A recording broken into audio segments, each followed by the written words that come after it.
guys, today we're going to talk about genocide and how it's a unique phenomenon that came about in the 20th century. And you probably have heard of the Holocaust during World War II, and that's kind of the example we're going to use for the stages of genocide, but we're also going to talk about other genocides that have happened in the 20th century.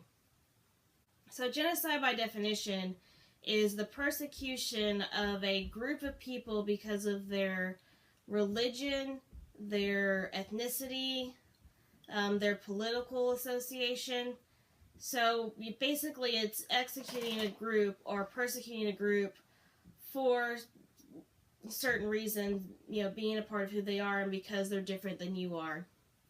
And so there's a couple of phases of genocide, how we get to the point of mass killing. And so we're going to go through those and use the Holocaust as our example to go through those steps.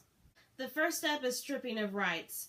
So Jews were widespread across Europe. Remember, after the Romans came in and sacked the temple, they dispersed, and a lot of them moved into Europe, and they've been persecuted in Europe, and there's been anti-Semitism, which means hatred of the Jews, for a long time in Europe, and we've seen examples of this.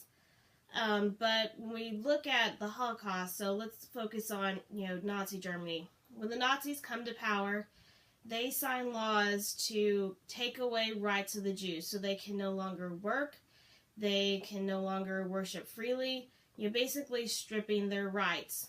The Germans also used propaganda to isolate the Jews economically and socially from other groups of people in the country. The second stage is segregation. So after the Jews were stripped of their rights, the next stage was moving them into the ghettos, which you've heard the word ghetto, and we kind of use it jokingly in the United States. But a ghetto is basically a rundown area where people lived in very cramped conditions. So the Jews were forced to leave from their houses and move to these areas, often that were walled in, so they couldn't leave. They were part of the city, but walled in, and were forced to live, 15 people to, one-room apartments. Very cramped conditions, poor sanitation. They couldn't work other than the jobs that were given to them by the ghetto officials, couldn't leave, and had to abide by all the rules of the ghetto. So basically this is segregating them out of the main population. The third stage is concentration. So after being moved to the ghetto, the Jews were then moved to concentration camps. They were put on basically cargo trains, not nice trains you could sit down, but were crammed in to these cargo trains as tight as they could, and would ride to the concentration camp for days, often with no food or water, no bathroom breaks. Once they got to the concentration camps, they were separated, men and women, and depending on what camp you were in, it was either a death camp or a work camp. Again, men and women were separated, families were broken apart, they took their clothes, shaved their heads, took all their possessions, basically as an effort to dehumanize them. And they were then forced to work in these horrible conditions in these camps. The fourth stage is extermination, and this is where we start seeing the death camps arise. Basically, Hitler's plan was to work the Jews to death, and they were part of his hunger plan that, get rid of this area of the population and we can use their lands as resources for us. But they weren't dying out fast enough for Hitler, and so started the death camps. And, it said that the Holocaust was kind of the worst use of the best of the Industrial Revolution. Record keeping, use of chemicals, industrial, railroads, industrial machines were used as a means to kill large groups of people in the Holocaust. And so in these death camps, if you didn't die from the working conditions or if you weren't shot by the soldiers, then you were exterminated through the gas chambers. You were stripped, moved into these chambers. They used cyanide gas to kill you. You were told that you were getting a shower. They used the cyanide gas to kill you, and then they would take the bodies and burn them, and the ashes would then fall on the camp and surrounding areas. And this was constant, especially in death camps like Auschwitz. It was just constant. So it looked like it was, apocalyptic rain for hours and hours on end. And often people, when they first got off the train, if they weren't fit to work, were sent straight to the death camps and didn't know it all. Obviously, some people were able to survive the Holocaust, and if you're interested in hearing their stories, the Holocaust Museum website is a great resource. They have a YouTube channel if you would like to hear about their stories. The Nazis were put on trial for their crimes against the Jews, and it was termed crimes against humanity. And the key officials and those who worked the camps, the main leaders who worked the camps, were killed because of what they did to the Jews.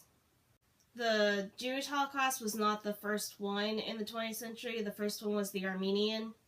And the Armenian Holocaust occurred during World War I. And they were a minority in the Ottoman Empire that were not well liked. And the Ottomans used the war as an excuse, basically, to massacre the Armenians, using the excuse that no one is going to notice a couple extra dead bodies in a war. And a lot of the techniques used in the Armenian Genocide influenced and inspired Hitler for the Jewish Holocaust. We also see, before the Jewish Holocaust, Stalin in Russia starving out large numbers of people in the Ukraine, basically as part of a similar hunger plan. And, mass populations died, and that is also considered a genocide because it was a persecution of a group of people. We also see, after the Holocaust, a genocide in Cambodia under Khmer Rouge. The government officials there, basically, if you were against them or if they didn't like who you were or who you were associated with, you were killed. Probably one of the most recent, largest genocides was in Rwanda in 1994. In Rwanda, we have these two groups, the Hutus and the Tutsis.